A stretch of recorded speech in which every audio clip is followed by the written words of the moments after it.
Communities along the Front Range and the foothills are cleaning up after yesterday's windstorms and really storms from the week. The hurricane-force winds toppled trees and power lines, left tens of thousands of people without power. People are finally starting to see some relief tonight. Thanks for joining us. I'm Jennifer Meckles. Power is now coming back online for a lot of folks impacted by the strong winds this week, plus, of course, Xcel's power safety shutoffs. Xcel says it has restored power to more than half of the 89,000 customers that were impacted just by yesterday's wind. And taking a look at the company's outage map tonight, about 20,000 customers still without power, most of them in hard-hit Boulder County. The power is coming on back for some folks, but for many, the damage is done. What I'm worried about now is that my freezer is stocked full of meat, probably thousands of dollars worth of food and meat. We've been getting by. House is getting a little cold, but we have a nice big warm blanket on the bed, and so we're hanging in there. Xcel was hoping to get power restored to most customers tonight, but restoration may continue into tomorrow in some areas. There's a theater in Golden trying to bounce back tonight after a tough start to their weekend. Miners Alley Performing Arts Center was forced to cancel several sold-out holiday shows during the power shutoffs this week. 9 News reporter Colton Chavez reports from outside the theater, where, for a small venue, the timing couldn't have been worse. It happened during their busiest time of year. They say they lost power for about a day and a half, and it was a busy one. They tell me they had to call over 800 customers and let them know that the show had been canceled. When the lights go out, for a lot of our patrons, this is the show that they come to at the holidays. Theater families stick together.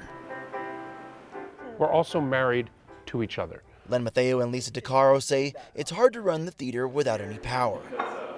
They lost it Friday when Xcel turned it off as a precaution during the strong wind event. We had to cancel a performance of The Nutcracker on Friday, a sold-out performance of It's a Wonderful Life, a sold-out matinee of It's a Wonderful Life. We are going to take like a $20,000 hit.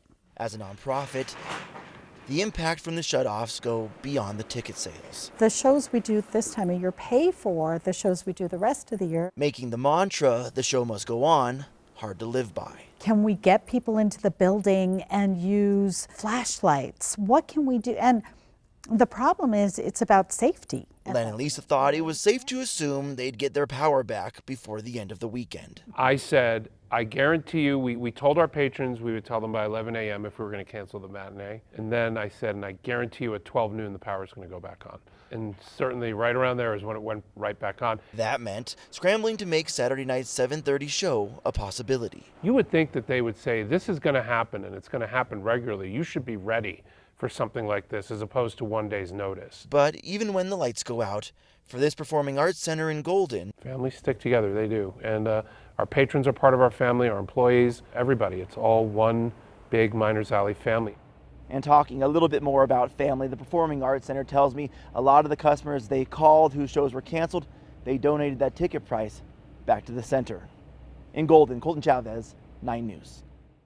Even gyms couldn't escape the storm this week. The high winds tore the roof off of a climbing gym in Longmont, forcing that business to close and triggering a very costly repair process. The gym's owner says they do have insurance, but it won't cover this damage because the policy left them responsible for such a large deductible. The closure comes during the gym's busiest season, holidays. They said they had to cancel a lot of events as a result. It's kind of a really deflating feeling of just a helplessness is kind of, I guess, the most accurate word. Crews are now trying to replace that roof, and the owners hope they can reopen after the holidays. Now let's bring it over to Corey Reppenhagen. You saw this wind firsthand this week. Now we're finally getting a little bit of a take on all the damage. Man, it's going to be an expensive storm, right? I mean, lost income from shows not going on, spoiled foods, and that's not to mention the damage from there. So it's good that it's over and the juice is getting restored, but it's going to be expensive. It's a calm night here in Denver. Our flag's not even moving out there in front of the studios, and it's going to kind of trend downward. Here are the gusts from today.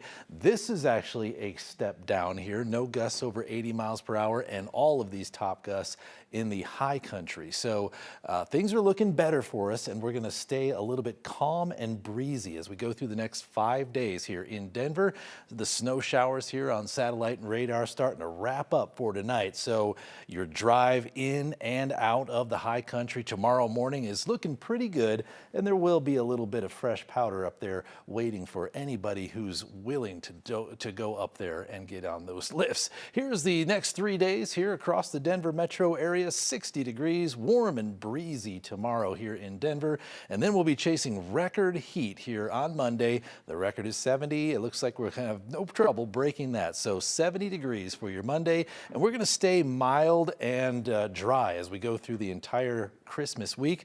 How's 60 degrees 6 days in a row coming up here? I'll talk a bit more about that coming up in the forecast, Jenny. Right, that's kind of crazy, Corey. The Colorado Bureau of Investigation is now investigating after a woman died in Grand County today. Happened near the U.S. Forest Service Sulphur Ranger office in Granby.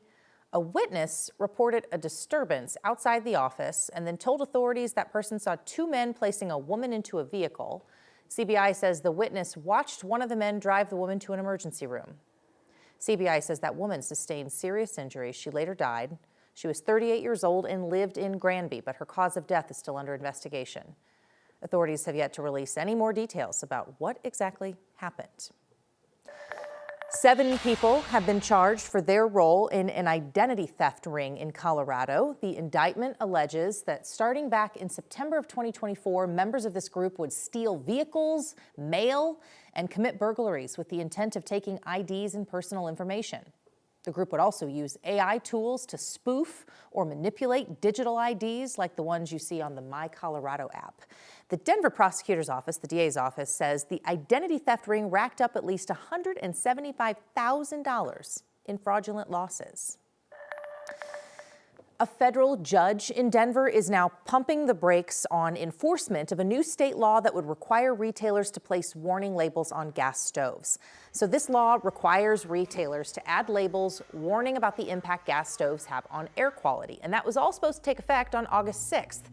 But a day after it became law, an industry group sued the state. They claim this violates the First Amendment by forcing them to post what they call misleading information. Democratic Attorney General Phil Weiser argues the First Amendment does not apply to the labeling requirement because this qualifies as government speech.